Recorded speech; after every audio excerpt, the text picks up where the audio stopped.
إن الحمد لله نحمده ونستعينه ونستغفره ونعوذ بالله من شرور أنفسنا ومن سيئات أعمالنا. من يهده الله فلا مضل له ومن يضلل فلا هادي له. وأشهد أن لا إله إلا الله وحده لا شريك له وأشهد أن محمدا عبده ورسوله. Praise be to Allah. We seek His help and His forgiveness. We seek refuge with Allah from the evil of our own souls and from our own bad deeds. Whomsoever Allah guides will never be led astray, and whomsoever Allah leads astray, no one can guide. I bear witness that there is no God but Allah, the one having no partner, and I bear witness that Muhammad is His slave and messenger. Allahumma allimna al-kitaba wal-hikmah wa faqihni fi ad-din. O Allah, teach me the book and wisdom and grant me understanding of the religion. Allahumma inni as'aluka ilman nafi'a wa rizqan tayyiban wa amalan mutaqabbala. O Allah, I ask you for beneficial knowledge, goodly provision and acceptable deeds. Ameen ya Rabbil Alameen. Inshallah, today we are going to be starting with Surah Al-Fiil. I hope you all had a good little break. We had a Eid al-Adha break, and then there was a public holiday. So I hope, inshallah, that everyone's had a good break and ready to jump back into routine. But unfortunately, we only have 2 weeks of class, and then we're going to have another 2 weeks of the school holidays. So today is going to be Surah Al-Fiil, and next week is going to be Surah Al-Humazah. It is a very deep tafseer, Surah Al-Humazah, very detailed and very, very relevant, especially for us women who maybe have an issue with backbiting, and we don't really realize that we do it. And sometimes it becomes like a natural habit where we really don't pay attention to how major of a sin is. So today is Surah Al-Fiil, and next week, extremely important for Surah Al-Humazah, inshallah. So I'm going to start as usual with reciting this surah, and then I'll recite it again. And I want you to really, really try to see if you can imagine the meaning of this surah the next time that I read it at the end of the lesson, inshallah. أعوذ بالله من الشيطان الرجيم. بسم الله الرحمن الرحيم. ألم تر كيف فعل ربك بأصحاب الفيل ألم يجعل كيدهم في تضليل وأرسل عليهم طيرا أبابيل ترميهم بحجارة من سجيل فجعلهم كعصف مأكول. So first of all, I'm going to introduce the surah as usual with a bit of background before I delve into the verse by verse tafsir, inshallah. So this chapter is the 105th chapter of the Quran. It's Meccan. This chapter refers to a historical event that took place prior to the birth of the Prophet Muhammad sallallahu alaihi wasallam.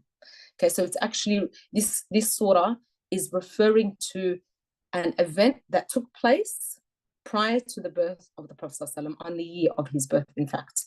So in fact, it took place of the year that the Prophet was born, and that's why we say that the Prophet was born on the year of the elephant, because back then they didn't have the names of the month very similar to what we know now, the Islamic months, and we've also got January, February, March, April, those kind of months. They didn't have that. So they used to name a month based on a particular big event that took place. And the year that the Prophet ﷺ was born, the big event that took place is the story of the elephant, which we're going to look at today. What happened was the Christian leader of Yemen by the name of Abraha, he was becoming really jealous that so many people from around the world were traveling to Mecca in order to make pilgrimage to the Kaaba. Okay, so even though the Arabs from Yemen were they're really enthusiastic, and they were traveling to Mecca to see the Kaaba. Don't forget that at this point, the Prophet ﷺ was not born. So people were going to the Kaaba not to do Hajj, what we know today as Hajj. They were actually doing tawaf around the Kaaba, around, to worship the statues, to worship the idols. So when I talk about that we're doing Hajj, that we're not doing Hajj like we are going to Mecca to do Hajj. They would actually travel from around the world to come to Mecca so that they can worship the idols and slaughter animals for the sake of these idols. Okay, so just keep that in mind. So this king, he wanted people to come to Yemen. So he was getting like a little bit jealous that all these people from around the world, including from his own country, were actually going to Mecca to make, Hajj, and he wanted everyone to come to Yemen. He wanted everyone to be distracted to come to him. So what did he do? He built this really big church, a really luxurious church, okay, in his area to compete with the Kaaba instead of Mecca. And he thought that this would also bring about a lot of economic benefits to Yemen due to tourism that it would lead to. And this was happening to Mecca. Remember, the main reason why the people in Mecca, the Quraysh, did not want to have one God to worship Allah was because it was going to bring about a lot of economical harm to their country. So Abraham was thinking the same thing. It's all about money, okay? It's all about money. So he wanted people to start coming to Yemen so that they would do Hajj there, and more business would come to his country, bringing about, economic benefit. So this big cathedral was so grand and huge, and the ceilings were so high that, people standing outside couldn't actually see all the way to the top. And he decorated it with a lot of gold, a lot of silver, and a lot of precious gems. And it was meant to be like a masterpiece. It wasn't just a church. It was supposed to be a masterpiece that everyone from around the world talks about. Okay. And that's why people build these really big buildings. People don't build really big buildings to, accommodate for lots of residents. That's not the reason why people build this. It's all about competition. So, like I said, remember that before Muhammad's prophethood, the Kaaba was like a shrine, okay, and it contained hundreds of idols. So people from around the world would travel to Mecca to visit their gods, and they would ask their gods for help, and they would sacrifice animals for their gods. And then they'll do a little bit of shopping, buy a few little bit of gods here and there, and then take them back home. Okay, so just say they couldn't have children, they would buy the god that was known for bringing about pregnancy. Okay, or your business was not doing well, they would buy the god that would bring about rizq. This is how these people function. They would travel to Mecca to do Hajj for these reasons, and they would slaughter animals at the Kaaba for the sake of their idols. Okay, so when we go to the Kaaba now, alhamdulillah, it's clear from all these idols. And if everyone remembers, when exactly did all these idols become destroyed? Think about it. It was in a recent surah that we did, and we talked about when it was in Fatah Makkah. Okay, at Fatah Makkah, that's when all the idols were destroyed. Okay, so the Kaaba is a very simple structure, and it's surrounded by worshippers going around the Kaaba. And inside the Kaaba right now, is there anything really amazing inside the Kaaba? Actually, if you look at the PowerPoint on the screen, you'll actually see a picture, two pictures that show you inside the Kaaba. If you notice that there's actually nothing very special inside. It's actually very ordinary. It's very simple. There's just 3 pillars inside that support the roof and a few suspended silver and gold lamps. So there's nothing really special inside the Kaaba, okay? It isn't decked out with anything fancy. It's about 13 by 19 meters wide and about 11 meters high. That's pretty much the whole structure for those who haven't visited it. The door, however, it's made out of solid gold, and it's about 2 meters from the ground level. So this door isn't the original door of the Kaaba. It wasn't always made out of gold. It wasn't always in that position, but it was, modified. A few people are privileged enough to enter the Kaaba. They do open it once or twice a year, but really, there's nothing really inside the Kaaba that's of any special religious significance. Of course, you feel very special and honored to go inside. Of course, who wouldn't? But the important thing is that we visit the Kaaba and we do our duty and go to Hajj, and I'll do our duty and go to Umrah, because it's our duty, that if we are financially able, that we must go and visit the Kaaba and do Hajj. And for those who have not gone Hajj, I know it is obviously it's ridiculously expensive at the moment, and we're all aware of that. But if we have to choose between upgrading our car or building our house or going on holiday, we need to prioritize. And the priority is Hajj. The priority is Hajj. I repeat it, it is Hajj. So if you have not gone to Hajj, you should be doing everything in your power to have, maybe like a savings account where you are constantly in a consecutive manner saving and saving. Because if you are doing that where you're saving and you're preparing to go to Hajj, inshallah, you will not be held accountable. But if you are doing nothing to prepare yourself for Hajj, then you will be held accountable. And we should all be also doing Umrah and Hajj at least once in our lifetime. So back to the story of the elephant. Abraha had even forbidden anyone from Yemen, from his own country, to go to Mecca in order to visit the Kaaba. That is the extent of his jealousy. So the story goes that someone from the Arab tribe who was from Mecca, they got really annoyed at Abraha's attempt to direct everyone's attention to his church rather than the Kaaba. So he was getting really annoyed and frustrated. So he did something that wasn't correct, okay? He defecated, so he pooed in Abraha's church as a way of making fun of Abraha's silly attempt of bringing people to his church instead of the Kaaba.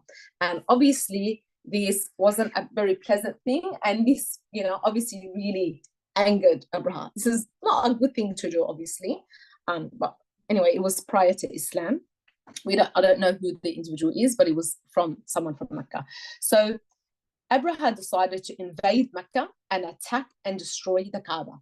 So at the beginning, his intention was to distract people from going to the Kaaba to come to Yemen. But now, since that person enraged him, he said, that's it, I'm just going to destroy the Kaaba altogether. So he actually prepared an army of 60,000 soldiers brought with elephants. So he actually had elephants with him. Now these elephants are a strategy to entice fear in the Meccans, because many people had never actually seen an elephant in real life before. I mean, ask yourself, if you hadn't gone to Taronga Zoo or whatever zoo it was, and just say there was no TV, there were no magazines, there were no pictures, okay? How would you ever know how an elephant looks like? I mean, people would describe it to you and how majestic and how large and huge and enormous and scary. It's really, really, really big, okay? Like sometimes when you see it on the TV, it looks really small, but in real life, it's actually really, really big. So, elephants are really large and they're really powerful, and they can crush a person in a second. So when someone sees these animals in real life for the first time in an army, it can be very, very scary. So these animals, they could crush a huge structure with ease. Why? Due to their strength. They're very, very strong. In fact, elephants have been used by non-Muslims in some wars, and they caused a lot of damage to the Muslims, and they killed many great Muslims. So using elephants in war is definitely a strategy used to bring about fear in the opponent. And it's very similar to like the modern day tank, okay? It's really big. It's very tough, very hard to destroy. You can shoot people, it can bring about damage. So I guess you can compare it to a modern day tank. So he came all the way from Yemen to Mecca through the desert with the intention of destroying the Kaaba. That was his intention. So the Meccans, they were aware of Abraha's intention. So they obviously found out that he's doing this and that he's coming to Mecca to destroy the Kaaba. News travels very, very fast. And in fact, that they actually want people to know that they're coming. Sometimes they don't want to do a surprise attack. They want to entice fear beforehand. So on the way, Abraha also managed to capture about some 200 camels that belonged to the Prophet Muhammad's grandfather, Abdul Muttalib. So he managed to seize 200 camels that belonged to Abdul Muttalib. And this really annoyed Abdul Muttalib. So what they did was there was a meeting that took place between Abraha and Abdul Muttalib, because this is like war. Just because you see the enemy doesn't mean you're, obviously straight away going to attack them. You still have meetings, and we know that in the past in wars that we've seen, like the leaders meet up and they discuss some agreements before the war actually takes place. So it's not like just because the two leaders see each other they're just going to kill each other. That's not how it works. So Abdul Muttalib, he really tried to negotiate with Abraha to leave the Kaaba alone, but Abraha, he refused. Okay, so we tried to convince him. We didn't just kill him. He tried to convince him, look, leave the Kaaba alone. It's God's house. But Abraha, he refused. He said, no, everyone's coming there. Someone defecated in my cathedral. No, I'm going to destroy it.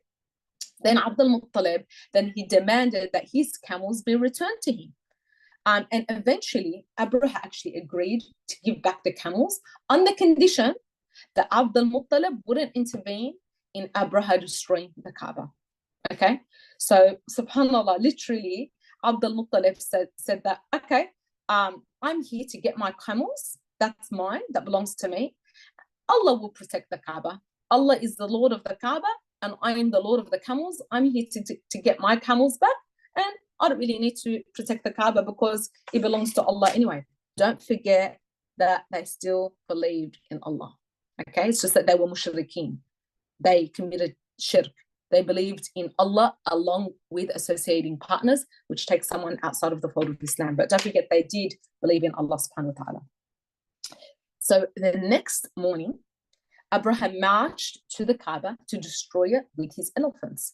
But guess what? His elephants, they wouldn't walk towards the direction of the Kaaba. How amazing. They would not walk towards the direction of the Kaaba.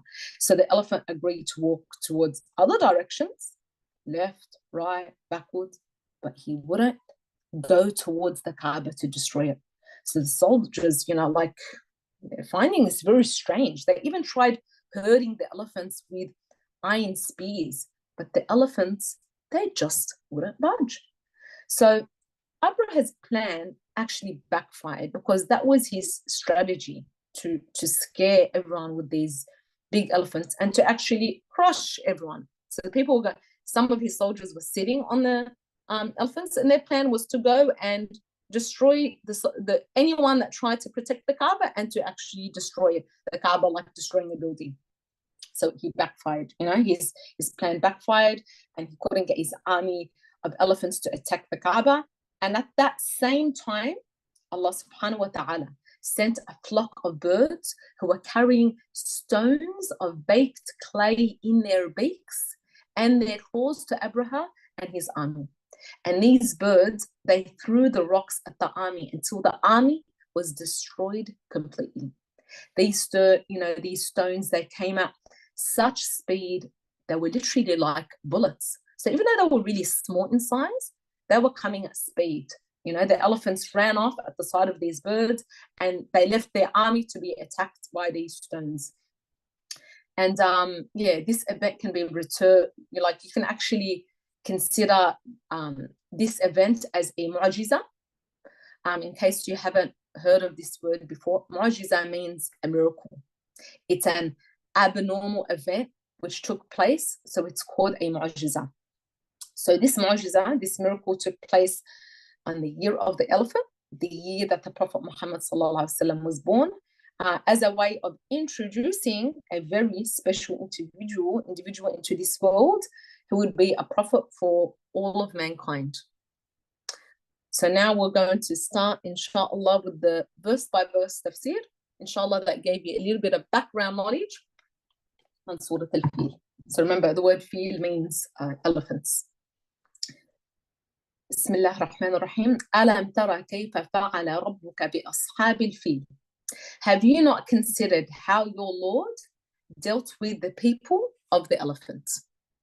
So in this verse, Allah refers to himself by the name as what? Rabb. if you notice in that verse, it says, Alam tara kayfa fa'ala rabbuka. So the word Rabb, and then attached to a ka, which I'll explain. So the word Rabb is mentioned here, Allah's name, Rabb. So, subhanAllah, notice how many times we have discussed Allah's name, Rabb. Over the last few chapters, we have come across this name, Rabb, so many times. So many times. And it really highlights the importance of this name. And I hope that you've memorized the meaning of Allah's name, Ar-Rabb. And if in case you haven't, it means the Lord. And we said previously that this means that Allah is our Lord, our Master. He owns us and He is in charge of us. Okay?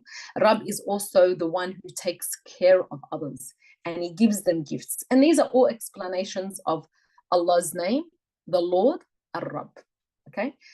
In this verse, Allah is reminding the Prophet ﷺ of the event which took place of the year of his birth. So this verse is directed to the Prophet because it's through the word Rabbuka. So we said the Rabb means Lord, but the word here is Rabbuka. So you will notice, if you can read it in Arabic, after Rabb, there's a kaf that is attached to Allah's name, Rabbuka. So that ka has been added to Rabb. It's called the second person pronoun, and it indicates that Allah is speaking to Muhammad. So Allah is speaking to Muhammad. That's why that ka is there, to your Lord. So in simple language, we're not going to be discussing a grammar lesson right here, but very, very simple language. If we say kitabu, or kitab is a book. When we say kitabuka, it means your book.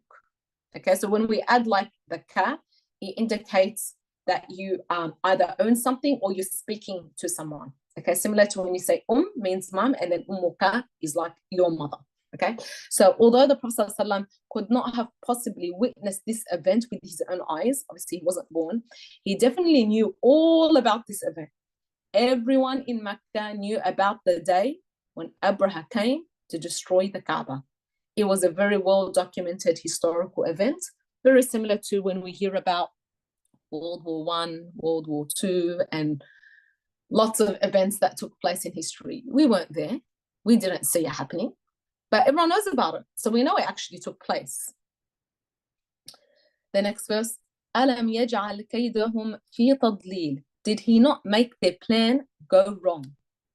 Allah is reminding the Prophet ﷺ that although like such a superpower, Abraha, a really big, unbeatable army came to destroy the Kaaba, Allah destroyed their plan. And it's a really, it's a really big reminder for us to never give up hope. For how many times in history have we seen a really small army destroy a really huge army? It's many times. It's not in number. It's not about number. And the battle of Badr, it's just like one example that it's not about numbers. If Allah wants something to happen, it'll happen.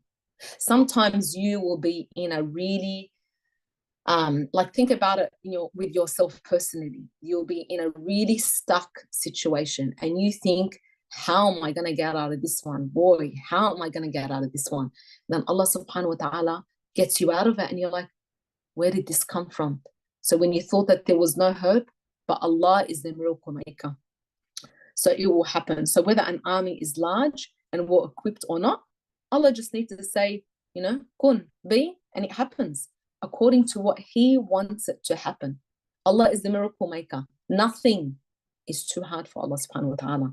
And this is really extremely important in our time now, as we see what's happening in Gaza, with the siege, by such a superpower, by such a dominating force who has worldwide control over most countries. But when Allah decides, He will allow that military power to be destroyed. And it's all in Allah's hand. And our job is to do our part. What's our part? Make dua, speak about it, try to assist in any way that we can, like, signing petitions, attending rallies, protests, voicing our concerns on social media and so on, anything that, we're able to do. And then we leave the rest to Allah. We don't become depressed. We don't lose hope. We don't do that. This is not the job of a Muslim. A Muslim never gives up hope in Allah. Allah has a plan, and we don't know when that plan, will happen, when Gaza will be free, but it will. And we don't know how long that siege will last for. But the point is that we don't lose hope in Allah's wisdom. Allah has a plan, and Allah is wise. And we actually, as humans, we don't have a mental capacity to understand why Allah does things. Okay, we actually don't understand. It's like when something bad happens, when someone gets sick or dies, or someone has an accident. On the outside, we see it as an evil. Obviously, we're not going to see that someone getting cancer as a very lovely thing. But Allah has a plan, and Allah knows what He's doing. And there is khair in Allah's plan, but it's just that our mental capacity can't comprehend it.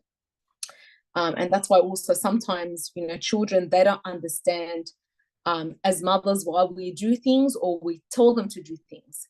And at the end of the day, as mothers, we do what's best for our kids, and we expect that they're not going to argue and lose trust in our decision making, correct?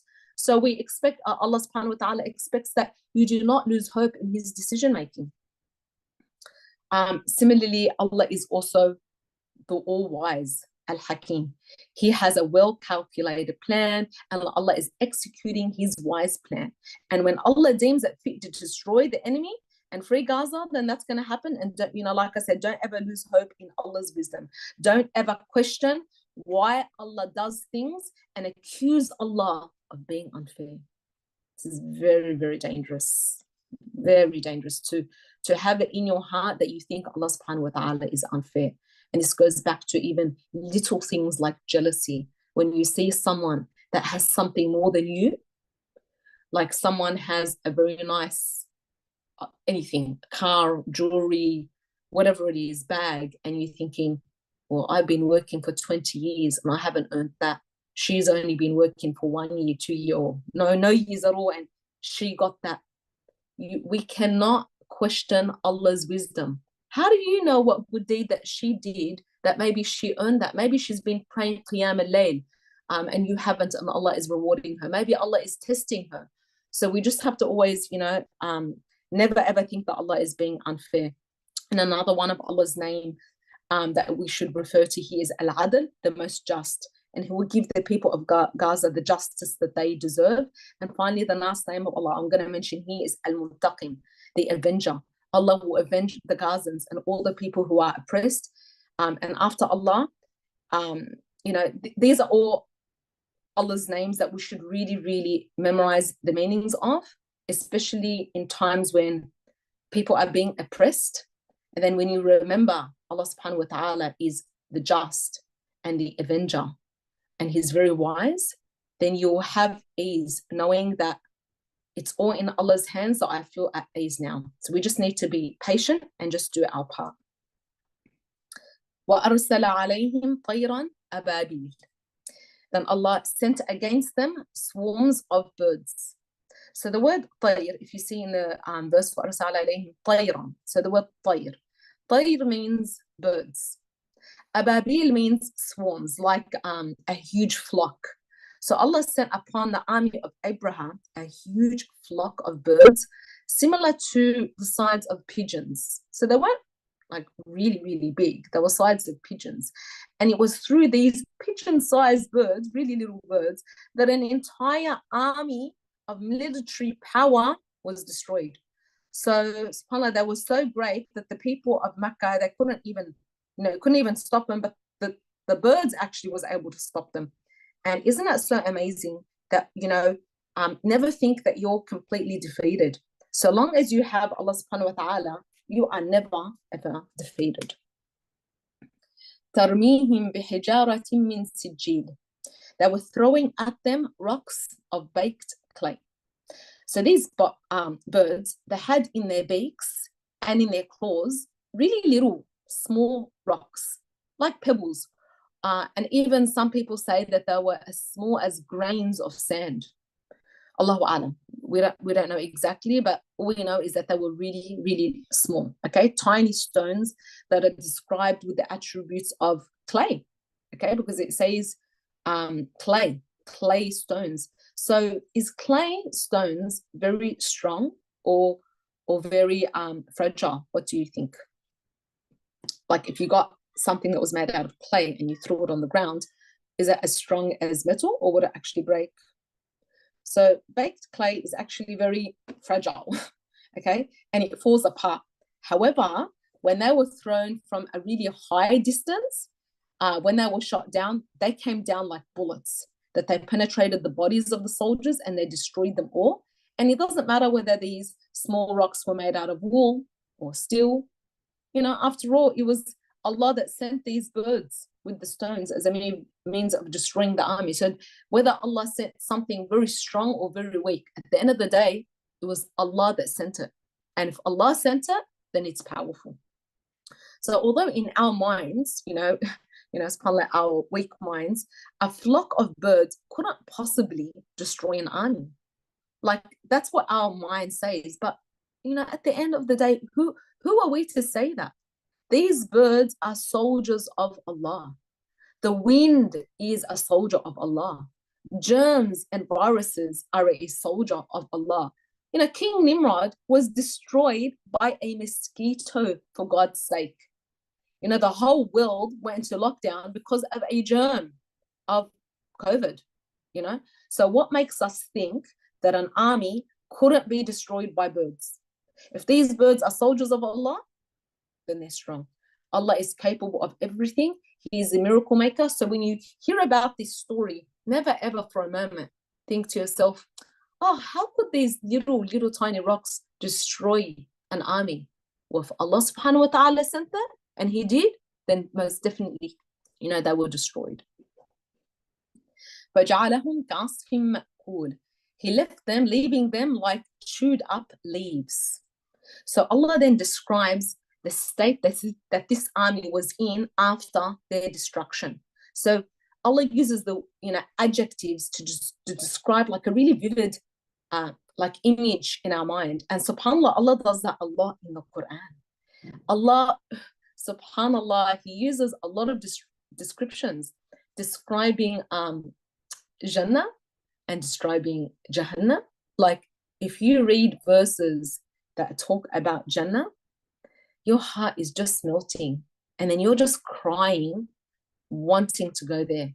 And then when you read about verses of Jahannam, you are literally crying, shaking, so scared that you don't want to, that you might be an inhabitant of Jahannam. So Allah subhanahu wa ta'ala uses a lot of these adjectives in the Quran, quite a fair bit. And it's not there to fill up word counts in the Quran to make a thick book. That's not why Allah uses these words. It is so that you have this vivid image in your mind. Okay? So Allah uses adjectives to describe this image in our mind of the result of the person who tried to lay their hand on the house of God. So Allah describes the army looking like chewed up leaves. And the word for that is asf, which means straw or chaff. And I put the pictures of like what chaff is and straw is in case you want to see how it looks like. So chaff is actually the outer part of grains, like wheat, okay? And ma'kul means eaten up or chewed. So imagine seeing chaff that's chewed up. And that's how this army ended up looking like after their destruction. Like a bulldozer drove over them. So they came to Mecca as a mighty, powerful force, and Allah degraded them by being destroyed by these little birds. SubhanAllah, how humiliating. So in summary, this chapter, it's reminding us that it's reminding the Prophet ﷺ of Allah's might and Allah's power, and how he has the ability to destroy the most powerful of armies. Allah can destroy people and armies and superpowers in the most surprising ways ever imagined. And there's nothing that is more powerful than Allah subhanahu wa ta'ala. And through this surah, Allah is warning arrogant people in this world that they can never, ever stand against the power of Allah subhanahu wa ta'ala. They need to submit to Allah and they need to accept the truth when they see it. And this surah also instills in the heart of people the love towards the Quraysh, who were the custodians of the Kaaba. And that's why the Quraysh were respected, actually, because of their duty to protect the Kaaba. And from the tribe of the Quraysh, Muhammad was born from their lineage. And this means that, and this man, he was a prophet, and he would be the custodian of the Kaaba. So I'm going to now just end this tafsir by rereading Surah Al-Fiil again. And I'm going to read it a little bit slower. And I want you to just focus on each verse and try to remember the meaning of what I said, inshallah. Bismillahir Rahmanir Rahim. ألم تر كيف فعل ربك بأصحاب الفيل ألم يجعل كيدهم في تضليل وأرسل عليهم طيرا أبابيل ترميهم بحجارة من سجيل فجعلهم كعصف مأكول. So that is the end of this surah. Since we have a little bit of time for those who would like to stay, I'm going to just do a really quick revision of Surah Al-Ikhlas, and I'm going to do that whenever our tafsir ends early, because I think it's a good idea to revisit some of our old surahs that we've done to revise it, inshallah. So the revision that I'm going to quickly do is of Surah Al-Ikhlas. So I'll recite the surah first, and then I'll look at a very brief meaning of each verse, inshallah. Bismillahir Rahmanir Rahim. قل هو الله أحد الله الصمد لم يلد ولم يولد ولم يكن له كفوا أحد. So the word ikhlas, we said it means monotheism, which this word monotheism, it translates into the oneness of Allah. So when you hear that we are a monotheistic religion, we are a religion who focuses on believing in one God, the oneness of Allah. Ikhlas also means purity. So when a person gives up shirk, they've actually purified themselves from worshipping more than one God, and they've become now a monotheist. So the first ayah, قُلْ هُوَ اللَّهُ أَحَدٌ. Say he is Allah the One. Here Allah is telling Muhammad to make an announcement through the word قُلْ, which means say to who? To mankind. That there is only one God. Muhammad was actually responding to the Quraysh's challenge, if you remember before, to describe Allah. So this verse is actually answering their question. They were saying, who is Allah? Who exactly is Allah? Like, we want to know, is it the same person, the same God that we worship? So this was the response. Then the next verse, Allahu Samad. Allah, God, He's the eternal, the sustainer. Allah goes on to describe Himself. Who is He? He is As-Samad. This is one of Allah subhanahu wa ta'ala's beautiful names. So what does As-Samad actually mean? As-Samad has a few meanings. We said firstly, it means the eternal, the one who lives forever and ever and ever. And everything will die except Allah, and that's because of Him, Allah being eternal. The one who is eternal was the first and is the last, and He is in full control. The second meaning of As-Samad is independence and self-sufficiency. So these are the two main meanings of As-Samad: independence and self-sufficiency, and eternity. So like I said, Muhammad was answering the question that the Quraysh would, they asked, who is Allah? So now he's actually explaining who Allah is. So Muhammad is explaining to them that Allah is not like your gods, who have rivals and family members and they have the dependence, on each other. He's the only God, one, and He is Allah. The next verse, Lam yalid wa lam yulad. He has never had offspring, nor was He born. So this verse is directed at the polytheists who have many gods, and also the Christians, because they believe that God has a son. So the Prophet ﷺ is confirming that God, Allah, doesn't have a family. He's not in need of a family anyway. وَلَمْ يَكُنْ لَهُ كُفُوًا أَحَدٌ. And there is none comparable to Him. So this verse means that no one slightly can even be comparable to Allah, let alone similar to him in Allah's power or his abilities. No one is similar to him. So the last verse of this chapter makes it really clear as black and white that Allah is not like anything else that they're worshipping. He is one, he is self-sufficient, he is eternal, he is Allah.